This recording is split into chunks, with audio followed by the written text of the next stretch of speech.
नमस्कार भाई, राम राम। आज आप लेट हो गए हैं। हाँ, नेटवर्क चला गया था, अभी आ गया नेटवर्क, क्लास कैंसिल नहीं करना पड़ा। चलिए आप लोग सभी आ जाइए। राजा कुमार आ गए हैं, पंडित जी आ गए हैं। राम राम भाई, नमस्कार, खुश रहिए। जल्दी से बताएं, आप मेरी आवाज सुन पा रहे हैं क्या? उसके बाद हम लोग डिटेल पढ़ने वाले हैं पूरा। आज पूरा पॉलिटी को एकदम अच्छे से आर्टिकल के थ्रू हम रिवाइज करेंगे। पहले सारे बच्चे आ जाएं और जितने बच्चे आए हुए हैं सारे सेशन को शेयर कर दें। आवाज बताएं भाई, क्लियर आ रही है क्या आपको? कमेंट करें जल्दी से।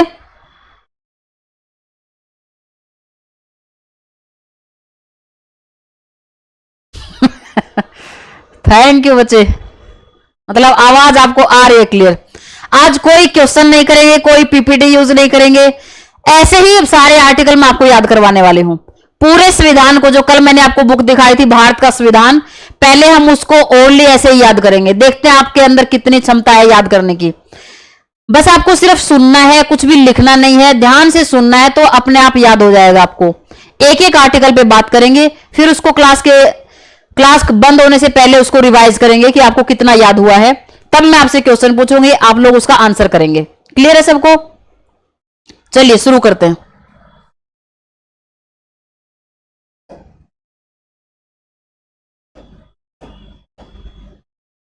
सारे बच्चों को बुला ले भाई, आप अपने दोस्तों को सब जगह शेयर कर दिया करें आते ही, है ना। पहले आर्टिकल से ही शुरू करेंगे। पहले थोड़ा देख लेते हैं संविधान में कितने आर्टिकल हैं, कितनी अनुसूचियां हैं, किस किस के बारे में हम लोग जिक्र करने वाले हैं। तो आपको पहले क्लासों में मैंने बताया, अगर हम संख्या की बात करेंगे, यानी लास्ट वाला जो आर्टिकल होगा उसकी संख्या कितनी है, तो आपका क्या आएगा? 395।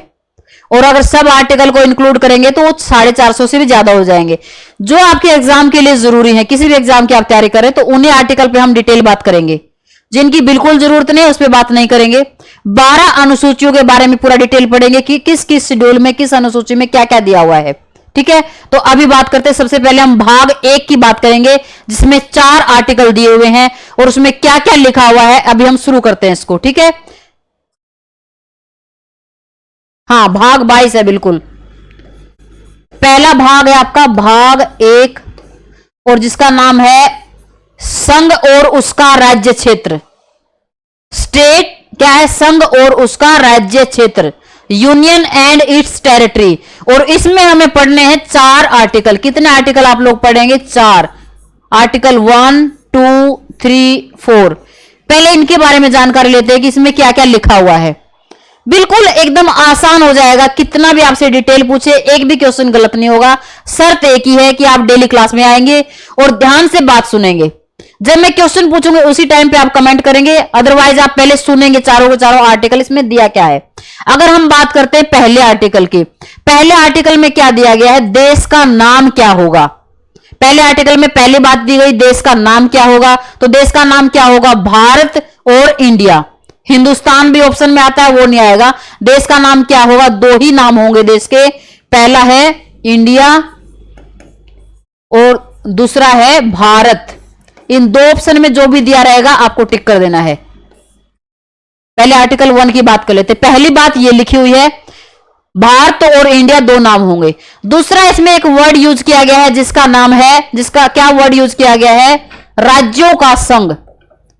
दूसरा जो आपका है वो है राज्यों का संघ, यूनियन ऑफ स्टेट। राज्यों का संघ, ये आपको पता चल गया। इसका मतलब भी आपको पता चलना चाहिए। राज्यों के संघ की जब भी बात की जाए आपको 2 बातें याद रखनी है। राज्यों का संघ भारत को क्यों कहा गया है और कहां कहा गया? आर्टिकल 1 में। कहने का मतलब क्या है? 2 मतलब इसके हैं। पहला, राज्यों के संघ का मतलब है कि हमारा देश राज्यों के आपसी समझौते से नहीं बना है। इसमें हम बात करेंगे यूएसए की, संयुक्त राज्य अमेरिका की, और भारत की तुलना करेंगे। अगर हम बात करें संयुक्त राज्य अमेरिका की, तो वो पहले देश नहीं था, बल्कि जितने भी वहां अभी राज्य हैं वो सारे अलग अलग देश हुआ करते। उन्होंने एक समझौता किया कि क्यों ना हमारे कुछ मुद्दों को इकट्ठा कर लिया जाए, समझौता करके इकट्ठा एक देश बन गया। लेकिन भारत की कंडीशन ऐसी नहीं है, पहले से ही देश है, किसी तरह का कोई समझौता नहीं हुआ है। दूसरा, किसी भी राज्य को, किसी भी यूनियन टेरिटरी को, यानी देश के किसी भी हिस्से को भारत से अलग होने का अधिकार नहीं है। इन दोनों को मिलाने से ही हम क्या कहेंगे कि भारत क्या है, राज्यों का संघ है। दो बातें आपको याद रख लेनी, क्या क्या? नंबर एक, किसी भी समझौते से देश नहीं बना है, समझौते का परिणाम नहीं है। और दूसरा क्या है, किसी भी क्षेत्र को, किसी भी राज्य को, किसी भी यूनियन टेरिटरी को देश से अलग होने का अधिकार नहीं है। दूसरी बात इसमें यह दी गई है। तीसरा पॉइंट क्या दिया गया आर्टिकल 1 में? तीसरा पॉइंट क्या दिया गया कि देश में जितने भी राज्य हैं, जितने भी यूनियन टेरिटरी हैं, उनके नाम कहीं तो लिखा होगा ना भाई। हमें कैसे पता होगा कि ये हमारे देश का राज्य है या नहीं है, उसकी जनसंख्या कितनी है, उसका एरिया कितना है, ये सारी जो डिटेल होंगी, ये पहले आर्टिकल में लिखा हुआ है कि राज्यों के बारे में सारी डिटेल जो होगी वो लिखी होगी पहली अनुसूची में। तीसरा पॉइंट याद क्या करना है आपको? तीसरा पॉइंट याद करना है, पहली अनुसूची में इसकी पूरी डिटेल दी गई है। राज्य और यूनियन टेरिटरी की बात पहली अनुसूची में लिखी गई है, ठीक है। फर्स्ट शेड्यूल में इसका जिक्र किया गया है। चौथी बात आपको याद रखनी है कि जो आपने बात की संघ और उसका राज्य क्षेत्र, तो आपको बताना राज्य क्षेत्र में क्या शामिल होगा। टेरिटरी जब हम कहेंगे तो उसमें कौन कौन सी चीजें शामिल होंगे? जब भी आप टेरिटरी की बात करेंगे तो उसमें 3 चीजें शामिल होंगी। पहला होगा राज्य यानी स्टेट, जो 28 राज्य हैं अभी। दूसरा होगा यूनियन टेरिटरी यानी केंद्र शासित प्रदेश, जो वर्तमान में कितने हैं? 8 हैं। और तीसरा होगा अर्जित क्षेत्र। अगर भविष्य में किसी भी क्षेत्र को भारत में मिलाया जाता है तो उन तीनों को मिला के हम क्या कहेंगे? भारत का राज्य क्षेत्र। जैसे सिक्किम को मैंने पढ़ाया कल कि सिक्किम को भारत में मिलाया गया, तो ये क्या था? अर्जित क्षेत्र था। अभी तो ये क्या बन गया है? राज्य बन गया है। तो अगर हम बात करेंगे राज्य क्षेत्र की, चौथा पॉइंट आपको क्या करना है? राज्य क्षेत्र। टेरिटरी की बात करेंगे तो टेरिटरी में 3 चीजें शामिल होंगी, और 3 चीजें आपके क्या क्या होंगी? पहला है राज्य यानी स्टेट, जिनकी संख्या वर्तमान में कितनी है? 28। दूसरा इसमें क्या शामिल होगा? Union territory. यूनियन टेरिटरी मतलब केंद्र शासित प्रदेश, या जिसको संघ शासित प्रदेश कहते हैं। इनकी संख्या वर्तमान में कितनी है? 8। और तीसरा क्या होगा? अर्जित क्षेत्र, यानी भविष्य में कभी भी अगर किसी क्षेत्र को मिला जाता है तो उसको मिला के भी हम क्या कहेंगे? टेरिटरी। यही है पहला अनुच्छेद। कोई भी क्वेश्चन पूछ ले इससे आपका गलत नहीं होगा। पहला क्या है? क्या बताया मैंने? कितने पॉइंट आपको याद रखने? सिर्फ 4 पॉइंट याद रखने हैं।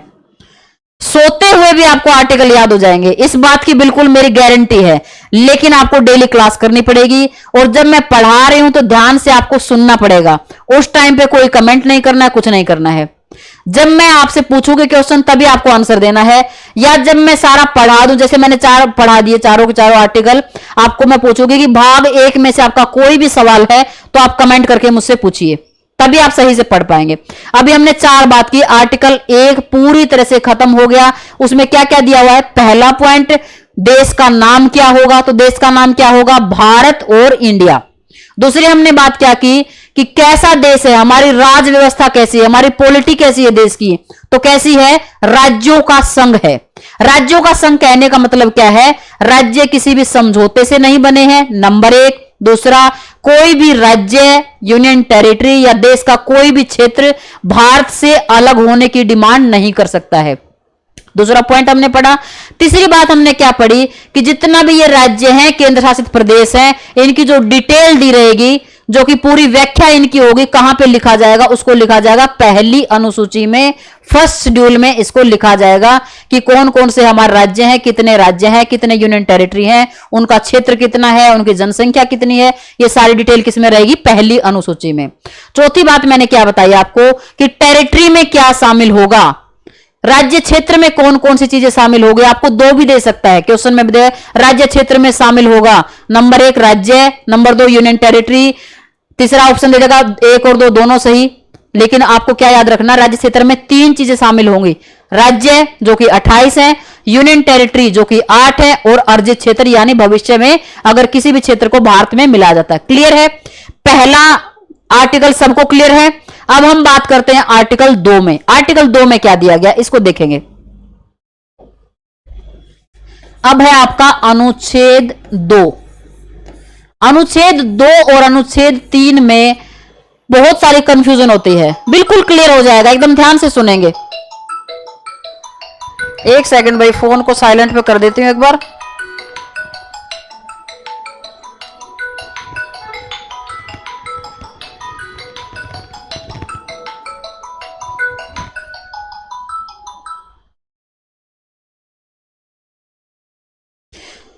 अब हम बात करते हैं आर्टिकल 2 की। आर्टिकल 2 और मैंने क्या बताया आर्टिकल 3, दोनों में क्या अंतर है? अगर बात करेंगे आर्टिकल 2 की, तो आर्टिकल 2 किसकी बात करता है?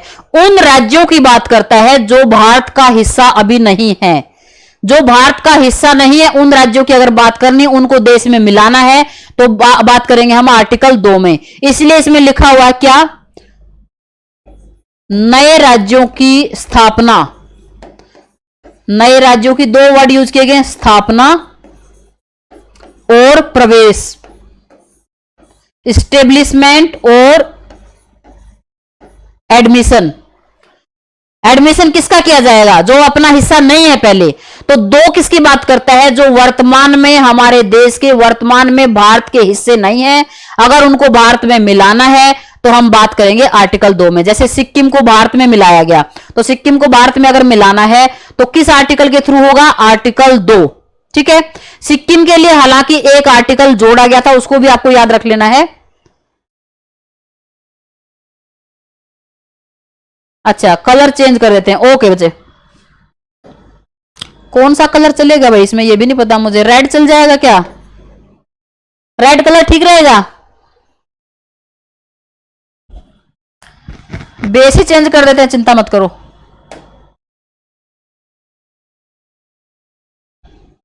अब ठीक है भाई कलर, या चेंज किया जाए इसको भी? एक बार देख के बता देंगे आप मुझे।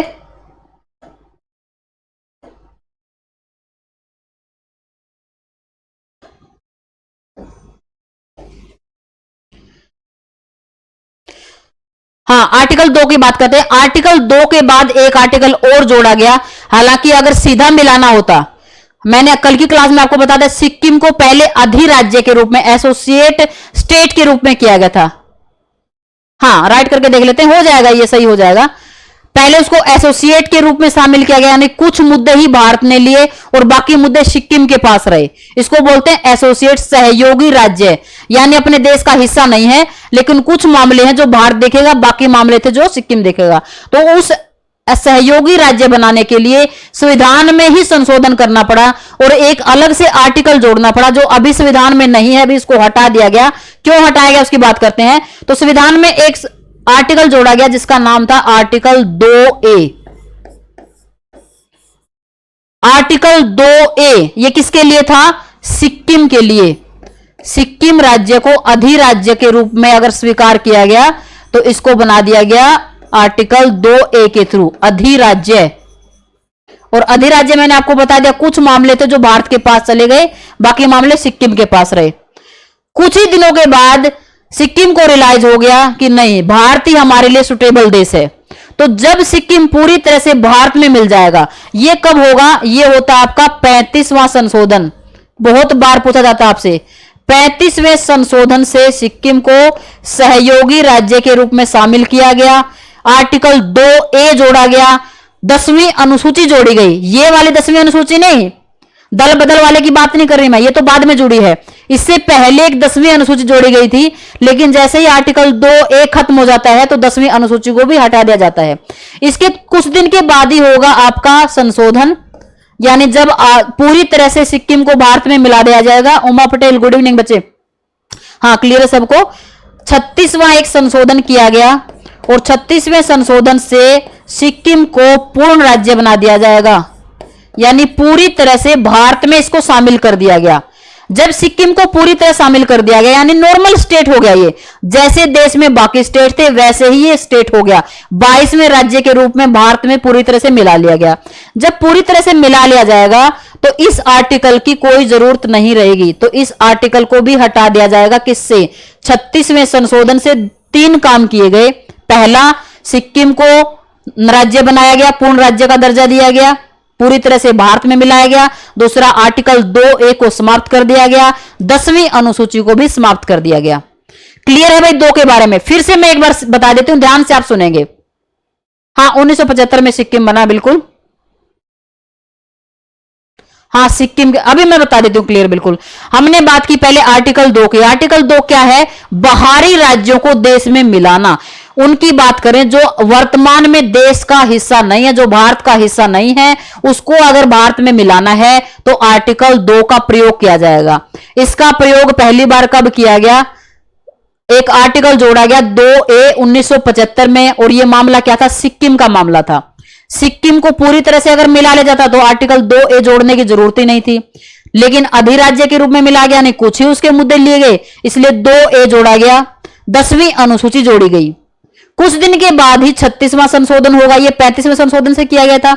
36वें संशोधन से पूरा राज्य बना दिया गया, पूरी तरह से भारत में मिला दिया गया। अवधेश कुमार भी आ गए। मैम आप बहुत ऐसे ऐसे बातें मत करो भाई, सही पढ़ाई वाली बातें करो। 36वें संशोधन से क्या किया गया? आर्टिकल 2A को हटा दिया गया, 10वीं अनुसूची को भी हटा दिया गया, और पूरी तरह से सिक्किम को भारत का राज्य मान लिया गया। क्लियर है सबको? तीसरी हम बात करेंगे आर्टिकल 3 की। अब दोनों में अंतर क्या रहेगा? आर्टिकल 3 पे आते हैं। आर्टिकल 3 यह भी नए राज्य बनाने की ही बात करेगा। नए राज्य की बनाने की बात कौन करता है? 2 भी करता है, 3 भी करता है, लेकिन किन नए राज्यों की बात करता है? ये जो भारत का हिस्सा है, यानी इन 28 राज्यों की, इन 8 यूनियन टेरिटरी में अगर किसी तरह का बदलाव करना है। 10वीं अनुसूची इसकी बात नहीं कर रही, ये बाद में जोड़ी गई है। इसके पहले 10वीं अनुसूची जोड़ी गई थी, जिसको हटा दिया गया, सिक्किम से रिलेटेड थी वो। ये नहीं है, इसकी बात नहीं है, बाद में ऐड हुई है। ये तो 85 में ऐड होगी आपकी। ये किसकी बात करता है? ये राज्यों के, नए राज्यों के निर्माण की बात करता है, फॉर्मेशन की बात करता है, नए राज्य बनाने की बात करता है, या जो वर्तमान राज्य हैं, यानी जो बने हुए राज्य हैं, उनके अंदर क्या क्या चेंज कर सकता है? उनके सीमा में परिवर्तन किया जा सकता है, उनके क्षेत्र में परिवर्तन किया जा सकता है, और उनके नाम में परिवर्तन किया जा सकता है। और इसी आर्टिकल 3 का प्रयोग करके आपका क्या क्या किया गया? अगर अभी की रिसेंट की बात करेंगे, 2014 में बनाया गया तेलंगाना आंध्र प्रदेश से हटा के, तो यहां पे भी प्रयोग कौन सा होगा? आर्टिकल 3 को प्रयोग किया जाएगा। दूसरी हम लोग क्या बात करते हैं? 2019 की अगर बात करेंगे, जम्मू कश्मीर को 2 यूनियन टेरिटरी बना दिया गया, तो यह भी आर्टिकल कौन सा अप्लाई होगा? तो आर्टिकल अप्लाई होगा 3। फिर 2020 की बात करेंगे, दादरा नगर हवेली, दमन और दीव को भी मिला दिया गया, सॉरी दोनों को मिला के एक यूनियन टेरिटरी बना दिया गया, तो यह भी आर्टिकल कौन सा यूज होगा? आर्टिकल 3 यूज होगा। आर्टिकल 3 किसके बारे में है? वर्तमान राज्यों के बारे में, जो देश का हिस्सा है। एक बात ये याद रखनी है। दूसरा क्या बात याद रखनी है? अगर आर्टिकल 3 की हम बात करेंगे, दूसरी बात आपको याद रखनी, राष्ट्रपति की अनुमति पहले ही लेनी पड़ेगी। राष्ट्रपति की पूर्व अनुमति की जरूरत पड़ेगी। यानी इसका मतलब क्या है? जब भी हम नॉर्मल किसी कानून की बात करते हैं, तो वो पहले जब बिल आएगा लोकसभा में, राज्यसभा, दोनों सदनों में पहले पास होता है, उसके बाद राष्ट्रपति के साइन होंगे, तब कोई भी कानून बनेगा। लेकिन अगर राज्य बनाने की बात होगी, तो लोकसभा राज्यसभा में पेश होने से पहले ही बिल के लिए अनुमति लेनी पड़ेगी राष्ट्रपति से। राष्ट्रपति से पहले ही अनुमति ली जाती है, उसके बाद ही क्या किया जाएगा? उसके बाद पेश किया जाएगा बिल को, यानी राष्ट्रपति की पूर्व अनुमति की जरूरत होगी। तीसरी बात क्या होगी? अगर हम बात करें उस राज्य की जिस राज्य के बारे में बदलाव किया जाता है, मान लीजिए आंध्र प्रदेश से तेलंगाना को बनाना था, तो आंध्र प्रदेश की जरूरत है क्या पूछने की? आंध्र प्रदेश से पूछा जाएगा। ये काम सारा कौन करेगा? ये सारी पावर किसके पास है? राज्य बनाने की पूरी पावर पार्लियामेंट के पास है, संसद के पास है। लेकिन संसद जिस राज्य का मुद्दा है, यानी आंध्र प्रदेश का मुद्दा था, तो आंध्र प्रदेश से पूछा जरूर जाएगा कि आपके क्या विचार, हम तेलंगाना बनाने की बात सोच रहे हैं। आंध्र प्रदेश कुछ भी उसका आंसर करे, यानी अगर वो सहमत है तब भी, सहमत नहीं है तब भी, संसद के ऊपर डिपेंड करेगा कि वो बदलाव करना चाहते हैं या नहीं बदलाव करना चाहते हैं। ठीक है, तो इसका मतलब क्या हुआ? राज्यों के विचार तो जाने जाएंगे, राज्यों के विचार जाने जाएंगे, लेकिन उसको मानना या ना मानना पूरी तरह से संसद पे निर्भर करेगा। और राज्यों को जो व्यूज देना है, अपने विचार जो रखने हैं, उसका भी एक टाइम पीरियड होगा। विद इन टाइम एक टाइम दे दिया जाएगा कि इतने दिन के अंदर आपको आंसर दे देना है। ये नहीं कि कभी तक भी आंसर आप देते रहेंगे। ठीक है, तो आर्टिकल 3 की आपने क्या बात की यहां निर्माण की बात करें, यहां वर्ड क्या यूज किया गया, निर्माण, ठीक है। फॉर्मेशन की बात करेगा, किसके फॉर्मेशन की, या तो नया राज्य बनाना है, या जो राज्य बने हुए उनकी सीमा में परिवर्तन करना है, उनके क्षेत्र को घटाना है या बढ़ाना, क्षेत्र में परिवर्तन करना है, या उनका नाम चेंज करना है, ठीक है। इसके लिए क्या करना पड़ेगा, राष्ट्रपति से पहले अनुमति लेनी पड़ेगी, और जिस राज्य का मुद्दा है उसके विचार लेने हैं, उसकी अनुमति की जरूरत नहीं है, उनके सिर्फ विचार लेने की जरूरत है। क्लियर है सबको। अब बात करते हैं आर्टिकल 4 की, और फिर चारों आर्टिकल से मैं आपसे क्वेश्चन पूछूंगी, उसके आंसर आप देंगे, ठीक है। तो आर्टिकल 4 में क्या लिखा हुआ है,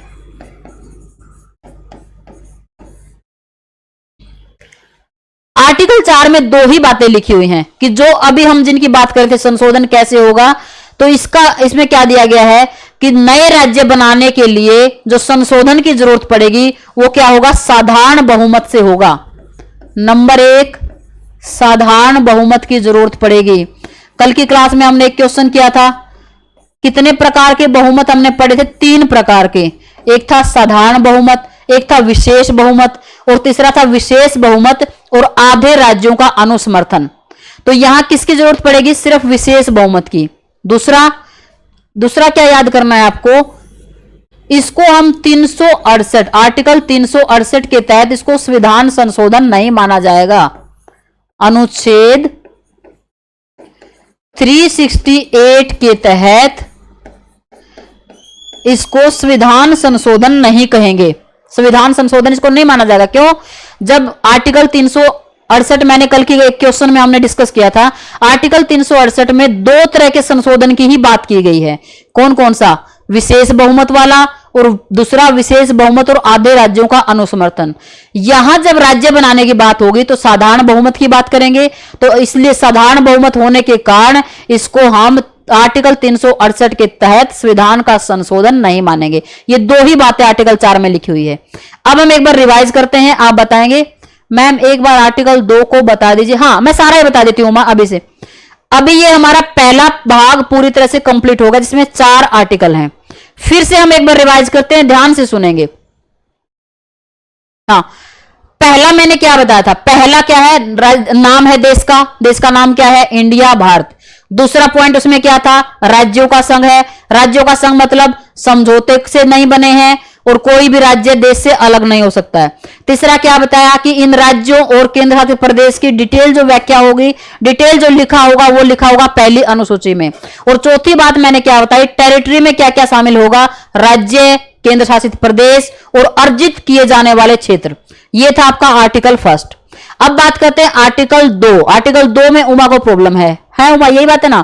आर्टिकल 2 क्या है, आर्टिकल 2 उन राज्यों के लिए, वहां पे अगर वर्ड की बात करें, क्या वर्ड लिखा हुआ है, स्थापना और प्रवेश, यानी उन राज्यों की बात कर रहे हैं जो भारत का हिस्सा नहीं है। यानी इन 28 राज्यों की बात नहीं कर रहे हैं, 8 केंद्र शासित प्रदेश की बात नहीं कर रहे हैं। ऐसा राज्य जो भारत का हिस्सा नहीं है और भारत में शामिल होना चाहता है, तो उसको शामिल करने का जो प्रावधान है वो कहां पे है, आर्टिकल 2 में है। फिर मैंने सिक्किम की बात बताई, सिक्किम का मामला थोड़ा अलग टाइप का था। अलग टाइप का क्यों था, अगर सिक्किम सीधा सीधा भारत में मिल जाता तब तो ना आर्टिकल 2A जोड़ने की जरूरत थी, ना ही अनुसूचियां जोड़ने की जरूरत थी। लेकिन सिक्किम ने ट्रायल क्लास ली है ना, आप लोग भी लेते हैं जैसे ट्रायल क्लास, क्या ली कि पहले देखता हूं भाई मेरे लायक है कि नहीं देश। इसलिए उसने कुछ ही अपने ऐसे अधिकार थे जो भारत को दिए कि ये मैटर आपके पास है, इसको आप डील करें, बाकी मेरे पास रहेगा। तो ये अलग टाइप का हो गया मुद्दा जिसका जिक्र नहीं है संविधान में। इसके लिए आर्टिकल जोड़ना पड़ा, आर्टिकल 2A, ठीक है। ये जोड़ा गया 35वें संशोधन से 1975 में। कुछ 1-2 महीने बाद ही रियलाइज हो गया सिक्किम को, नहीं कि मैं पूरी तरह से भारत में ही मिल जाता हूं, ये तो बहुत अच्छा देश है। तो इसके लिए संशोधन किया गया 36वां संशोधन करके सिक्किम को भारत में मिला लिया गया, 22वां राज्य बना दिया गया। तो 22वां राज्य बन गया तो आर्टिकल 2A की जरूरत ही नहीं थी। तो 36वें संशोधन से 3 काम किए गए, 22वां राज्य बना दिया गया सिक्किम को, दूसरा आर्टिकल 2A को खत्म कर दिया गया, तीसरा जो अनुसूची जोड़ी गई थी 10वीं उसको खत्म कर दिया गया। इस 10वीं अनुसूची की बात नहीं कर रहे हम, 75 की बात कर रहे हैं, 1975, और इसको जोड़ा गया 1985 में दल बदल वाले को, ठीक है। यह था आर्टिकल 2। आर्टिकल 3 में हमने क्या बात की, हम उन राज्यों के अंदर बदलाव की बात करते हैं, उन नए राज्य बनाने की बात करते हैं जो भारत में अभी हैं। यानी इन्हीं 28 राज्यों और 8 केंद्र शासित प्रदेश में अगर कुछ भी बदलाव करना है, कुछ भी मतलब 2 राज्यों को मिला के एक बनाना है, 3 राज्यों में से थोड़ा थोड़ा टुकड़ा लेके एक राज्य बनाना है, कुछ भी चेंज करना है, सीमाओं में किसी तरह का परिवर्तन करना है, क्षेत्र में किसी तरह का परिवर्तन करना है, किसी भी राज्य का नाम बदलना है, तो ये सारा काम किस में होगा? आर्टिकल 3 में होगा। और आर्टिकल 3 की मैंने 2 बातें और क्या बताई? राष्ट्रपति से अनुमति पहले ही लेनी पड़ेगी इन कामों के लिए, राज्यों के निर्माण के लिए। और दूसरा क्या बताया कि जिस राज्य का भी मामला है उसके सिर्फ विचार जानने हैं, और वो भी विद इन टाइम। एक टाइम दे दिया जाएगा कि उतने दिन के अंदर आप अपने विचार पेश करें। उन विचारों को मानना या ना मानना पूरी तरह से संसद पे निर्भर करेगा, क्योंकि राज्य बनाने का काम किसका है? संसद का है। राज्य विधानमंडल के पास ये पावर नहीं है। चौथे में मैंने क्या बताया कि जो ये काम है, ये कौन से काम? राज्य निर्माण के जो कार्य हैं उसको साधारण बहुमत से ही पास किया जाता है। नंबर 1, साधारण बहुमत से पास करने की वजह से इसको आर्टिकल 368 के तहत संविधान का संशोधन नहीं माना जाता है। क्लियर है सबको? भाग 1 में कोई भी डाउट है तो आप कमेंट लिखिए, उसके बाद ही भाग 2 शुरू करेंगे। बताएं भाई, कोई भी किसी का भी क्वेश्चन है तो आप मुझे बताएं, रिप्लाई करें जल्दी से। भाग 1 में किसी भी तरह की कोई कंफ्यूजन है क्या? अगर सबको क्लियर हो गया है सारी बातें तो लिख दें कि सब क्लियर हो गया है। अगर कोई डाउट है तो वो भी कमेंट में लिख दे कि डाउट है, ताकि मैं आगे बढ़े। फिर हम करेंगे भाग 2 यानी सिटीजनशिप, उसको डिटेल पढ़ते हैं कि उसमें क्या दिया हुआ है। और कल की क्लास में ये आपको होमवर्क दिया जाएगा कि इससे संबंधित जो भी क्वेश्चन आपसे पूछा जाए वो गलत नहीं होना चाहिए। ठीक है भाई, बताओ, जवाब दो मुझे। पंडित जी का जवाब आ गया है कि क्लियर है, बाकी बच्चे भी जवाब दें। उमा कहां गायब है, हमें बताएं। उमा को भी क्लियर है। एक बात पूछनी, लिख दिया करो क्या बात पूछनी है। हाँ बताओ, लिखो क्वेश्चन क्या है। हाँ, उमा को भी समझ में आया, ठीक है। क्वेश्चन बताओ भाई क्या है, फिर हम भाग 2 पे चलते हैं। और बहुत इंपॉर्टेंट भाग, आप जानते हैं उसके बारे में।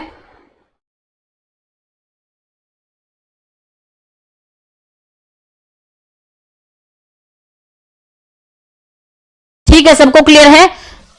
अगला भाग करते हैं हम, भाग 2, और जिसका नाम है नागरिकता।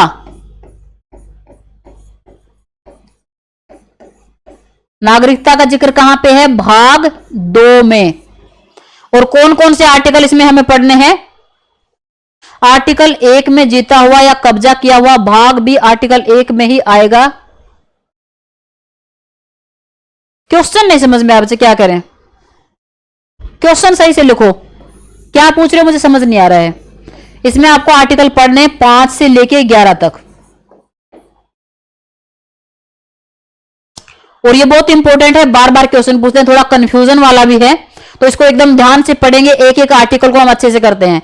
इन दोनों भाग से रिलेटेड जितने भी क्वेश्चन आपके पास हो, जितने भी सोर्स हैं, गूगल से लेके आपकी बुक से लेके सारे क्वेश्चन जाके सोल्व करेंगे। कोई भी दिक्कत आएगी तो क्वेश्चन पूछेंगे मुझसे, ठीक है। पहला पढ़ते हैं, आर्टिकल 5 क्या है।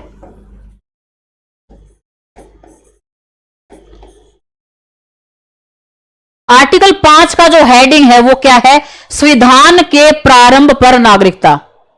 संविधान के प्रारंभ मतलब कब हुआ संविधान का प्रारंभ? 26 जनवरी 1950 को भारत का संविधान लागू हुआ। इसमें यह बताया गया आर्टिकल 5 में कि 26 जनवरी 1950 के दिन वो कौन कौन से व्यक्ति हैं जिन्हें भारत का नागरिक माना जाएगा। ठीक है, कौन कौन से व्यक्ति थे? संविधान के प्रारंभ पर नागरिकता। हेडिंग इसका क्या है? संविधान के प्रारंभ पर नागरिकता। और संविधान के प्रारंभ का मतलब मैंने आपको बताया है। संविधान का प्रारंभ का मतलब क्या मानेंगे हम लोग? 26 जनवरी 1950।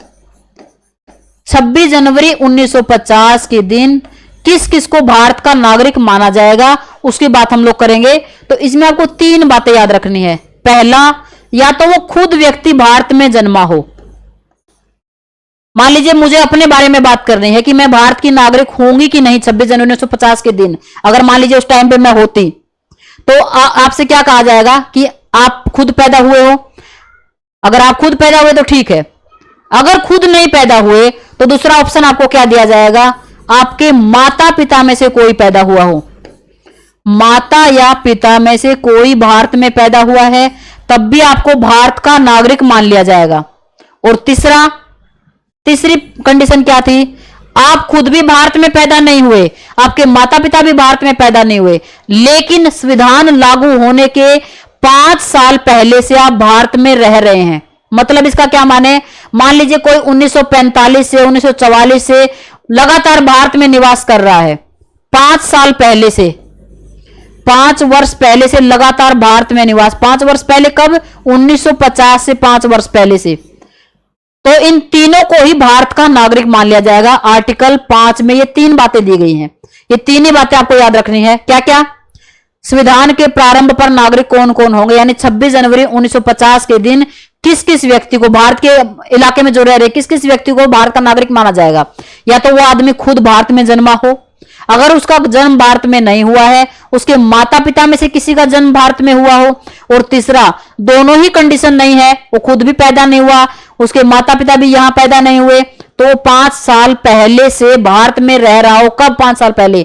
26 जनवरी 1950 से 5 साल पहले से। ठीक है, हाँ बात करेंगे। अभी एक क्वेश्चन पढ़ लेते हैं इसके बारे में। अब पढ़ते हैं आर्टिकल 6। आर्टिकल 6 में किसकी बात की गई है? आप जानते हैं कि देश का विभाजन हुआ, कुछ लोग इंडिया से पाकिस्तान जा रहे हैं, कुछ पाकिस्तान से इंडिया आ रहे हैं, तो उनको कैसे किया जाएगा? नागरिकता के बारे में कुछ तो प्रावधान करने पड़ेंगे ना, तो यही प्रावधान किए गए। पहला हो गया, हाँ गोविंद ओझा बड़ा लेट आए बच्चे, गुड इवनिंग, कैसे हैं आप? ये किन की बात कर रहे हैं? ये उन व्यक्तियों की बात कर रहे हैं जो पाकिस्तान से भारत आ रहे हैं, पाकिस्तान से भारत आ गए।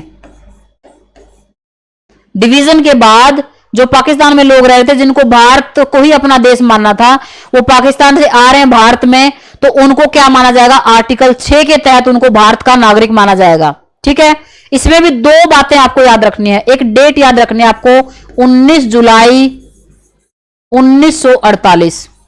इस तारीख को एकदम याद कर लेना, ये कई बार आपसे पूछी जाएगी। 19 जुलाई 1948 की तारीख याद करनी है। आर्टिकल 6 में क्या है? जो लोग पाकिस्तान से भारत में आ रहे हैं, अगर वो 19 जुलाई 1948 से पहले आते हैं, यानी 18 जुलाई तक अगर कोई आ गया भारत में, तो उसको डायरेक्ट भारत का नागरिक मान लिया जाएगा। उसको कुछ नहीं करना, उसको मान लिया जाएगा तो ये भारत का नागरिक है। ठीक है, अगर इस तारीख से पहले कोई आता है तो वो डायरेक्ट हो जाएगा भारत का नागरिक, इंडियन सिटीजन मान लिया जाएगा। दूसरा, अगर कोई व्यक्ति आता है 19 जुलाई के दिन, इसी दिन आता है या इसके बाद, 19 जुलाई के दिन या इसके बाद आता है, तो उसको भी भारत की नागरिकता दी जाएगी, लेकिन उसको पहले 6 महीने भारत में रहना पड़ेगा, उसके बाद उसको रजिस्ट्रेशन करवाना पड़ेगा, तब उसको भारत की नागरिकता मिलेगी। यानी नॉर्मल भाषा में बात करें तो उसको 6 महीने पहले इंतजार करवाया जाएगा, उसके बाद ही उसको भारत का नागरिक माना जाएगा। ऐसा क्यों है? ये परमिट डेट दे दी गई थी, बोल दिया गया था कि जिसको भी आना है आप इस तारीख से पहले आ जाएं।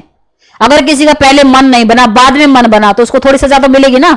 तो इसीलिए प्रावधान किया गया कि जो बाद में आए हैं या इस डेट के दिन आए हैं, तो उनको 6 महीने तक भारत में निवास करना पड़ेगा, और उसके बाद 6 महीने के बाद उनको रजिस्ट्रेशन करवाना पड़ेगा, और वो भारत के नागरिक मान लिए जाएंगे। क्लियर है भाई सबको? 6 ये था आर्टिकल 6।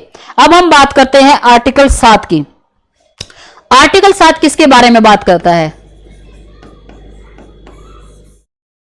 ये भी पाकिस्तान से ही आ रहे हैं, आर्टिकल 7 वाले भी, लेकिन ये वो कौन लोग हैं?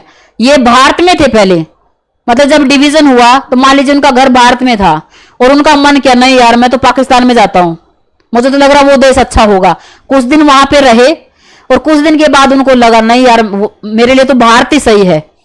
यानी ये राउंड लगा के आ रहे हैं, पहले भारत में थे, भारत से पाकिस्तान गए, पाकिस्तान में फिर उनका मन नहीं लगा तो वहां से ये वापस आ गए।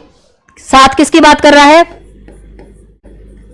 इस तरह से आप बनाएंगे भारत, भारत से ये कहां पे जाते हैं? पाकिस्तान, और पाकिस्तान से फिर वापस कहां पे आते हैं? भारत। इनके ऊपर भी सेम कंडीशन अप्लाई होगी। सेम कंडीशन कौन सी?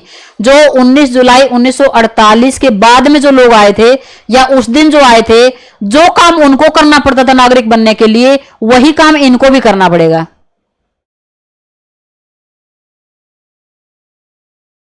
कोचिंग पूरी हो गई है और पेपर भी बहुत दे लिए, सिलेक्शन की उम्मीद नहीं दिख रही है, क्या करूं मैम, कोई सुझाव दो प्लीज। बच्चे ऐसी बात नहीं करते, मेरे स्टूडेंट होके आप ऐसी ऐसी बातें कर रहे हैं। हार तो मानने ही नहीं है बिल्कुल भी, लगे रहे ना बिल्कुल। गोविंद मेरे पास कल फोन करना बेटा, या क्लास के बाद कॉल करना एक बार, फिर मैं बात करती हूं आपसे, ठीक है। निरंतर संघर्ष करते रहना। मेरे स्टूडेंट होने के बाद, ऑफलाइन पढ़ने के बाद भी आप ऐसी बातें कर रहे हैं। आप क्लास खत्म होने के तुरंत बाद मुझे कॉल करना, फिर मैं आपसे बात करती हूं, ठीक है। अच्छा, पंडित जी की भी कंडीशन सेम है, चलो बात करते हैं, कोई बात नहीं, इतना परेशान नहीं होना है। इनको भी क्या करना पड़ेगा, 6 महीने तक भारत में रहना पड़ेगा, और 6 महीने के बाद वही इनको भी रजिस्ट्रेशन करवाना पड़ेगा, और फिर ये क्या बन जाएंगे, भारत के नागरिक मान लिए जाएंगे। ये है आपका आर्टिकल 7। अब हम बात करेंगे आर्टिकल 8 की। आर्टिकल 8 में क्या लिखा गया है।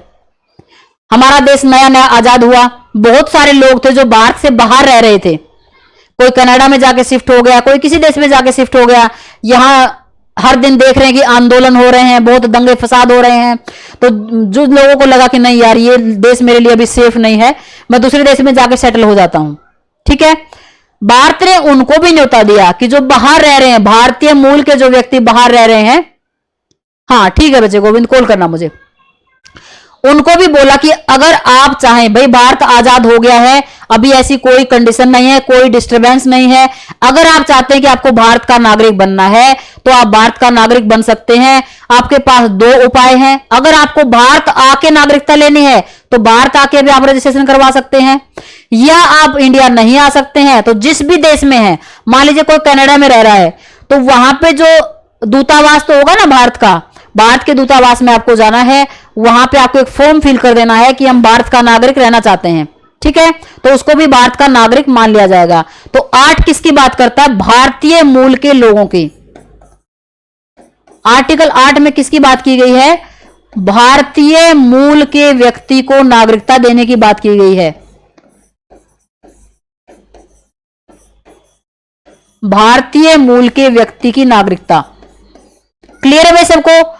इंडिया में आके ले या वहीं पे जाके ले लें, भारतीय मूल का व्यक्ति किसे माना जाएगा, या तो वो खुद भारत का पहले नागरिक रहा हो, बाद में जाके विदेशों में शिफ्ट हो गया हो, या उसके मम्मी पापा यहां के हो, उसके दादा दादी यहां के हो, उसके नाना नानी यहां के हो, कोई भी कनेक्शन उसका इंडिया से हो, तो उसको भारतीय मूल का व्यक्ति बोलते हैं, पीपल ऑफ इंडियन ओरिजिन, ठीक है। अब बात करेंगे आर्टिकल 9 की। आर्टिकल 9 में क्या कहा गया है, आर्टिकल 9 क्या कहता है कि अगर किसी भी व्यक्ति ने अपनी इच्छा से दूसरे देश की नागरिकता प्राप्त कर ली है, अगर अपनी इच्छा से कोई भी व्यक्ति भारत से अलग किसी और देश का नागरिक बन जाता है, उसी दिन से उसकी भारत की नागरिकता खत्म मान ली जाएगी, ठीक है। आर्टिकल 9 क्या है, दूसरे देश की नागरिकता अपनी इच्छा से प्राप्त करने पर भारत की नागरिकता खत्म हो जाएगी, क्लियर है। नेक्स्ट क्वेश्चन देखेंगे भाई, सॉरी, आर्टिकल 10 और 11 एक साथ इसको देखेंगे। एक साइड लिखा हुआ है आर्टिकल 10 और दूसरी साइड लिखा हुआ है आर्टिकल 11। आर्टिकल 10 का जब आप हेडिंग देखेंगे तो उसमें क्या लिखा हुआ है, नागरिकता का बने रहना, यानी जितनी प्रकार से आपको नागरिकता भी मिली है, कितनी प्रकार से मिली है। पहला 5 की बात करेंगे। 5 किसकी बात कर रहा है, जो कि अभी भारत में रह रहे हैं, भारत में ही है अभी वो, तो उनकी नागरिकता की बात की। दूसरा बात की जो पाकिस्तान से आ रहे हैं। तीसरी बात की जो पाकिस्तान, भारत से पाकिस्तान गए, पाकिस्तान से फिर भारत आए। चौथी बात किसकी की, जो भारत से बाहर रह रहे हैं लेकिन भारतीय मूल के व्यक्ति हैं। इतने प्रकार की जो नागरिकता मिली है। 10 क्या कहता है कि जो भारत के नागरिक है वो नागरिक बने ही रहेंगे, ऐसा नहीं कि कोई भी सरकार आके उनको बोल दे कि तुम नागरिक नहीं हो। यानी किसी भी ऐसे आदेश से, किसी भी प्रधानमंत्री के, किसी भी राष्ट्रपति के, किसी भी मंत्री के आदेश के द्वारा आपकी नागरिकता को खत्म नहीं किया जा सकता है। नागरिकता का बने रहना, आर्टिकल 10। आर्टिकल 11 क्या कहता है कि नागरिकता के बारे में, ये तो 26 जनवरी 1950 तक के रूल बन गए। जब हम संविधान पढ़ेंगे, जो भाग 2 हम पढ़ रहे हैं, उसमें कब की बात की गई है कि 26 जनवरी 1950 के दिन कौन कौन लोग भारत के नागरिक होंगे।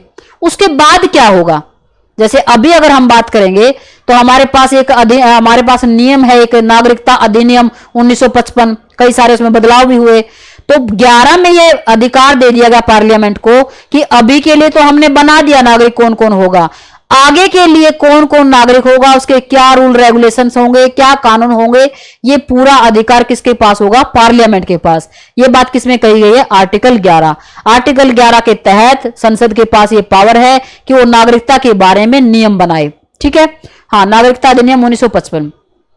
दोनों भाग हम लोग कंप्लीट कर चुके हैं। दोनों के बारे में किसी भी तरह का कोई भी क्वेश्चन हो, चाहे कहीं भी आया हुआ हो, आप जिस भी एग्जाम की तैयारी कर रहे हैं जाके पहले रिवाइज करेंगे, आपके जितना भी सोर्स आपको लगाना सारा सोर्स लगाएंगे। जो क्वेश्चन आपको नहीं आ रहा वो क्वेश्चन मेरे पास आप भेज देंगे या आप कल की क्लास में आके पूछेंगे। दोनों भाग से क्वेश्चन मैं आपसे पूछूंगी पहले क्लास में, उसके बाद हम आगे का पोर्शन पढ़ेंगे, यानी मौलिक अधिकार, बहुत इंपॉर्टेंट क्वेश्चन है, इसको रिवाइज करेंगे अच्छे से।